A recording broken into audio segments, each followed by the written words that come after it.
તો ખેતરમાં આપણી સાથે આવું થશે એવું વિચાર્યું નથી. તો રામ રામ બધા ભાઈઓને. ઉઠીને આપણે નીકળી ગયા સીધા આપણા ખેતરે, કારણ કે છાંટવાના હતા ખેતરમાં ફુવારા. તો હતી આજે 15મી ઓગસ્ટ ને નીકળી હતી રેલી, તો આપણે રેલીને જોઈ, સીધું મોઢું જોયું આ પનોતીનો. પછી આપણે નીકળી ગયા ખેતરે. ફાઇનલી આપણે પહોંચી ગયા હતા ખેતરે ને વરસાદે કહી દીધું આપણને.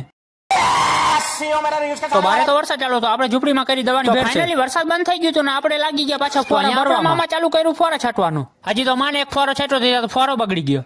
આવ્યા આપણે કારીગર આગળ ફોરો ઠીક કરાવે, ફોરો ઠીક થયો ને એનાથી. તો આપણે પાછા ભાગ્યા સીધા ગામમાં બીજો ફોરો. પાછા ખેતરે ને ખેતરેથી નીકળી ગયા સીધા ગામમાં બીજો ફોરો ઉપાડવા. તો મામા ખારા થઈ ગયા.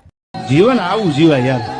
આવ્યા આપણે કાકાના ઘરે બીજો ફોરો ઉપાડો. તો આ બધા ફાઇનલી આપણે બીજો ફોરો લઈને નીકળી ગયા સીધા ખેતરે. મામા પાછા ચાલુ થઈ ગયા ફોરા છાંટવામાં. હવે તમે કોઈ ખીજાતા નહીં, એક વાત કહું, ત્રીજો ફોરો લેવા આવ્યો હજી.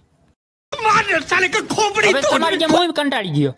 તો બપોરા કરીને આપણે બેઠા થોડીક ઝૂંપડીમાં, થઈ ગઈ સાંજે ને પીધી આપણે ચા. તો આપણને કાકાએ બોલાવી લીધું કે આવો તો અહીંયા આવ્યો તો મને ટ્રેક્ટર ઉપર ઉભું રાખી દીધું. એ બધાનું તો કામ આપણે બતાવી દીધું.